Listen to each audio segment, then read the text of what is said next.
Alô, prezados amigos e irmãos, saudações fraternais. Meu nome é Peter Unruh. Hoje é dia 25 de fevereiro de 2024. Estamos vivendo momentos de muita tensão no Brasil e no mundo. Mas a Bíblia ensina que os cristãos, os salvos, são cidadãos do céu, e por isso nosso tema hoje é um povo separado para Deus. Jesus já falou que nós não somos cidadãos daqui. Não peço que os tires do mundo, mas que os livres do mal. Não são do mundo, como eu do mundo não sou. João 17, 15 a 16. Então, nós não somos cidadãos deste mundo, evidentemente. Devemos exercer uma grande influência pela nossa vida, pelo nosso comportamento, pela nossa fé, porém, lembrando sempre, a nossa pátria não está aqui. E por isso vamos ler hoje o Salmo de número 4, onde encontramos várias orientações importantes para a vida cristã nesses tempos de agitação política e social. Nós lemos: ouve-me quando eu clamo, ó Deus, da minha justiça. Na angústia me deste largueza. Tem misericórdia de mim e ouve a minha oração. Filho dos homens, até quando convertereis a minha glória em infâmia? Até quando amareis a vaidade e buscareis a mentira? Sabei, pois, que o Senhor separou para si aquele que é piedoso. O Senhor ouvirá quando eu clamar a Ele. Perturbai-vos e não pequeis, falai com o vosso coração sobre a vossa cama e calai-vos. Então, desse verso 3, tirei o nosso tema: o Senhor separou para si aquele que é piedoso, e o Senhor ouvirá quando eu clamar a Ele. Continuando, então, nessa passagem: oferecei sacrifícios de justiça e confiai no Senhor. Muitos dizem: quem nos mostrará o bem? O Senhor exalta sobre nós a luz do teu rosto. Puseste alegria no meu coração, mais do que no tempo em que lhes multiplicaram o trigo e o vinho. Em paz também me deitarei e dormirei, porque só tu, Senhor, me fazes habitar em segurança. Esse salmo nos apresenta sobre qual deve ser a atitude no tempo de aflição, no tempo de dificuldade, no tempo de angústia. Em primeiro lugar, o texto nos mostra que o povo separado para Deus vive num mundo hostil. Vivemos no meio da angústia, como diz o texto: ouve-me quando eu clamo, ó Deus da minha justiça. Na angústia me deste largueza, tem misericórdia de mim e ouve a minha oração. Temos então aqui essa realidade que, como cristãos, como cidadãos do céu, vamos passar por tempos de angústia aqui neste mundo, porque os filhos dos homens estão realmente nos oprimindo na nossa fé. Angústia é a sensação psicológica que se caracteriza pelo sufocamento, pelo peito apertado, ansiedade, insegurança, falta de humor e com ressentimento aliados a alguma dor. Então, a característica principal é a pessoa se sente sufocada, sente o peito apertado, sente ansiedade e insegurança. E note aqui, é um homem de Deus que está escrevendo, ele se encontrava na angústia. Isso quer dizer, homem de Deus, servo de Deus, o povo de Deus vão passar, sim, pelo tempo de angústia também. E quando vemos o que está acontecendo hoje em dia, evidentemente, isso nos deixa num estado de angústia onde nós não estamos vendo o que vai acontecer neste mundo. Porém, a Bíblia nos mostra como o salmista procedeu nessa situação. Eu me lembro, fui várias vezes para a União Soviética, e como os jornais naquela época estavam publicando que os cristãos estavam sacrificando seus filhos nas escolas a respeito de mortes e assim por diante, era tudo mentira. E o texto diz: convertereis a minha glória em infâmia, até quando amareis a vaidade e buscareis a mentira? Sim, o mundo perdido, o mundo perverso, realmente fala muitas mentiras a respeito do povo de Deus. Querem difamar, querem destruir o testemunho que nós temos perante o mundo como cidadão do céu, como luz do mundo e como sal da terra, como pessoas que brilham como astros através do seu testemunho. Então, havia antigamente muitos países ocidentais que estavam realmente se destacando na defesa da liberdade religiosa. E entre esses países havia 3 que se destacavam: a Inglaterra, Estados Unidos e também Canadá. Até nas suas constituições havia artigos defendendo, assim, de uma forma muito categórica, a liberdade do exercício da fé.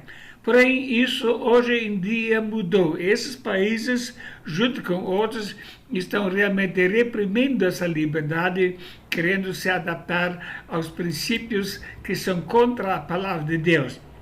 E acontecem muitos fatos que a imprensa não conta. Nós não ficamos sabendo através da imprensa, somente através de pesquisas na internet, ficamos sabendo de certos fatos. Vamos citar algum desses fatos. De 2001 até atualmente, cerca de 5.191 cristãos foram mortos no Canadá por causa da sua fé. Não foi diretamente pelo governo, porém o governo consentiu que maometanos perseguissem os cristãos, que os matassem, e depois alegaram: isso é aceitável, dá para suportar isso. Ou 60 igrejas queimadas e pastores presos por não concordarem com a ideologia do gênero. Também no Canadá, aquele que antigamente defendia a liberdade religiosa.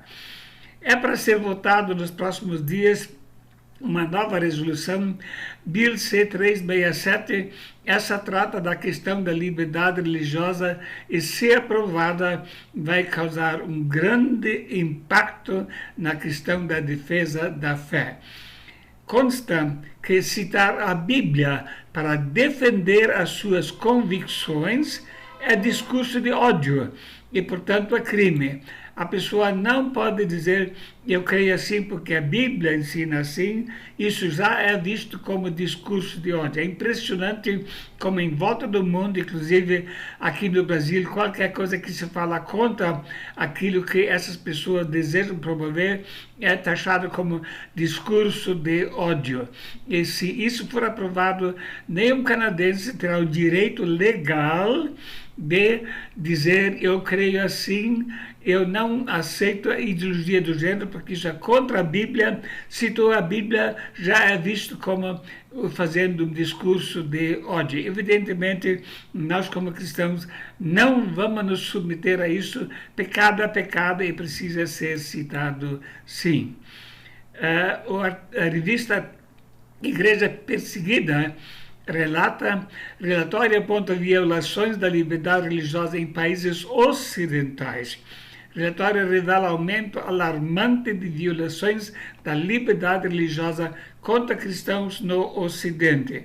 Isso acontece na Europa, acontece nos Estados Unidos, acontece no Canadá. Pessoas, por expressarem publicamente a sua fé e se oporem a princípios que vão contra Deus e contra a Bíblia, são presas, são multadas e privadas da sua liberdade. Além disso, a perseguição no mundo maometano. Na Nigéria, entre 2009 e 2023, 50.000 cristãos foram mortos, 18.000 igrejas queimadas e 2.200 escolas cristãs foram queimadas. Quer dizer, a perseguição não vem somente do Ocidente, mas também em países maometanos. Recebemos nessa semana de Heidi Becker um relato que 14 igrejas foram queimadas e pastores mortos em Moçambique. Ela pede: ore por nós.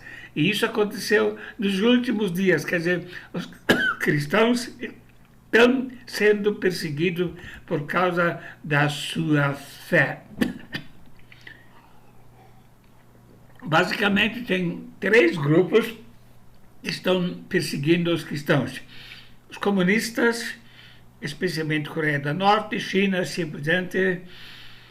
Os islamitas, em alguns países de uma forma mais agressiva, em outros países mais escondido. E, finalmente, o globalismo.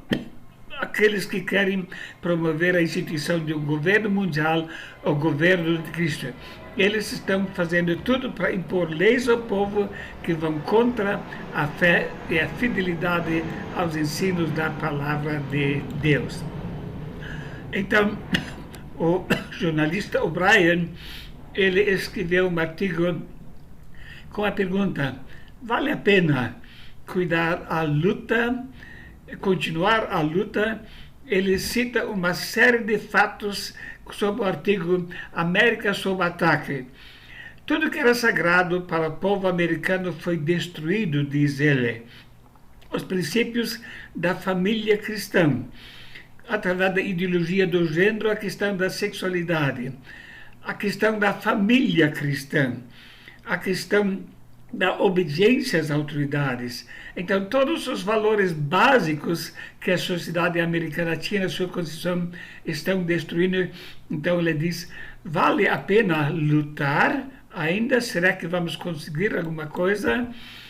Ele cita, então, uma palavra de Jesus: tendo estado todos esses dias convosco no templo e não estendestes as mãos contra mim, mas esta é a vossa hora e o poder das trevas. Quer dizer, ele vê que esse é o tempo do poder das trevas e a situação não vai mudar. Qual é o conselho que ele dá, então, para seus leitores? Fiquem com o livro, quer dizer, a palavra de Deus. Nós devemos ficar firme com o livro, com a palavra de Deus, obedecendo mesmo quando isso custe a nossa própria vida. Em segundo lugar, o povo separado para Deus ora a Deus. Essa é uma das áreas mais importantes destacadas no Salmo de número 4. Sabei, pois, que o Senhor separou para si aquele que é piedoso. O Senhor ouvirá quando eu clamar a Ele. Então, um dos melhores recursos que nós temos é a nossa oração. Clamar a Deus para que Ele mantenha o controle sobre a nossa vida. O apóstolo Paulo escreve: e também todos os que piamente querem viver em Cristo Jesus padecerão perseguições. Quer dizer, perseguições já estão previstas na palavra de Deus e nós precisamos contar com isso, mas temos um maravilhoso recurso da oração para Deus nos proteger mesmo na perseguição. E temos exemplos lindos da vida de oração na Bíblia, por exemplo, Daniel e seus amigos lá na Babilônia. Quando Nabucodonosor tinha feito aquela grande imagem e quando os amigos de Daniel não se prostraram, então ele diz: agora, pois, se estáis prontos, quando ouvirdes o som da buzina, da flauta, da harpa, da sambuca, do satélio, da gaita, dos foles e de toda espécie de música, para vos prostrades e adorades a estátua que fiz, bom é. Mas se não a adorades, sereis lançados na mesma hora dentro da fornalha de fogo ardente. E quem é o Deus que vos poderá livrar das minhas mãos? Quer dizer, aqui ele estava realmente desafiando o próprio Deus. Quem é Deus que pode vos libertar das minhas mãos? Esses três não camuflaram a sua fé, eles deram seu testemunho publicamente. Nós não vamos nos ajoelhar perante essa imagem. E disseram: eis que o nosso Deus, a quem nós servimos, a quem nos pode livrar. Ele nos livrará da fornalha de fogo ardente e da tua mão, ó rei. Então, note aqui como havia uma comunhão íntima entre esses amigos de Daniel e Deus, uma confiança completa. Ele tem poder, o nosso Deus tem poder para nos libertar em qualquer situação. Também Daniel orou com as janelas abertas 3 vezes ao dia. Daniel, pois, quando soube que o edito estava assinado, entrou em sua casa. Ora, havia no seu quarto janelas abertas do lado de Jerusalém. E 3 vezes no dia se punha de joelhos e orava e dava graças diante do seu Deus, como também antes costumava fazer. Vemos aqui o homem de Deus com uma confiança completa no poder de Deus. Ele orava e dava graça a Deus, porque sabia que a sua vida estava na mão de Deus, e o Deus que é muito mais poderoso do que qualquer inimigo que possamos ter aqui nesta vida. A Bíblia diz, na continuação do Salmo 4, oferecei sacrifício de justiça e confiai no Senhor. Muitos dizem, quem nos mostrará o bem? Senhor, exalta sobre nós a luz do teu rosto. Então, esse desafio, quem vai mostrar o bem para vocês ainda? Confiai no Senhor. Ele vai cuidar. Eu creio firmemente que nós vamos ainda passar por tempos bem difíceis aqui também no nosso país como no mundo. Mas um recurso maravilhoso que nós temos é a nossa vida de oração. Você tem participado das reuniões de oração na sua igreja? Tem sido fiel em cultivar essa comunhão com Deus e com os irmãos? Em terceiro lugar, o povo separado para Deus recebe alegria, paz e segurança. O Senhor ouvirá quando eu clamar a Ele. Quer dizer, eu tenho certeza que Deus vai atender as minhas orações, Ele vai ouvir e eu nunca estou sozinho. Ele conclui o texto, puseste alegria no meu coração, mais do que no tempo em que se lhes multiplicaram o trigo e o vinho. Em paz também me deitarei e dormirei, porque só tu, Senhor, me fazes habitar em segurança. Veja aqui 3 promessas maravilhosas. Alegria no coração no meio da perseguição. Paz no coração também para dormir no meio de tempos difíceis. E segurança, porque só Deus nos pode fazer habitar em segurança. Nenhum governante político tem esse poder, por melhores intenções que a pessoa possa ter. Mas, realmente, quem pode nos dar a segurança é somente o nosso Deus. Em nossos dias, 2 povos estão sendo muito perseguidos: a Igreja de Cristo e também o povo de Israel, porque o inimigo não quer que as promessas de Deus vão se concretizar. Podemos confiar, Deus está no controle. O apóstolo Pedro escreve, mas alegrai-vos no fato de seres participantes das aflições de Cristo, para que também na revelação da sua glória vos regozijeis e vos alegreis. Paulo e Silas mostraram essa alegria quando estavam presos por causa da sua fé. Lembro de ter ouvido no relatório do missionário, houve uma perseguição e o missionário do exterior estava naquele país e alguém disse, se esconde dentro dessa baraca, os perseguidores estão vindo. E ele correu para dentro, fechou por dentro, mas logo os perseguidores estavam lá, abriram a baraca, entraram e ficaram parados, olhando um para o outro. Então disseram, não tem ninguém aqui dentro. E foram embora. Evidentemente, Deus havia fechado os olhos deles para que não pudessem ver aquele missionário a quem ele estava protegendo. Me lembro de um outro episódio que eu vivi no ano de 1991, quando estive em Moscou, nos dias quando houve um golpe militar contra o governo. Estávamos lá na Praça Vermelha, rodeado de tanques, fomos seguidos. De noite, um missionário telefonou para casa onde estávamos hospedados e disse, por favor, me leve imediatamente para o aeroporto, porque ouvi na BBC de Londres que a guerra vai começar essa noite. E o nosso hospedeiro, bem calmo, disse, escuta, a BBC informou que tivessem prendido a Jesus. O homem disse, não. Ele disse, se Jesus não está preso, por que está com medo? Ele não disse convosco todos os dias até a consumação dos séculos? Vai dormir em paz e não me incomode mais, porque Jesus está cuidando de você. Sim, o nosso Senhor está perto em todas as horas e também na hora da angústia, Ele não nos deixa só. A pergunta é, você faz parte do povo separado para Deus? Você já é salvo? Tem certeza da salvação? Você está esperando recursos políticos para melhorar a situação? Não. O mundo vai piorar. Temos certeza disso porque a Bíblia fala. A questão é, você está preparado para encontrar com Deus, vai estar eternamente com Ele, que Deus possa abençoá-lo na meditação sobre a sua palavra. Um grande abraço e amém.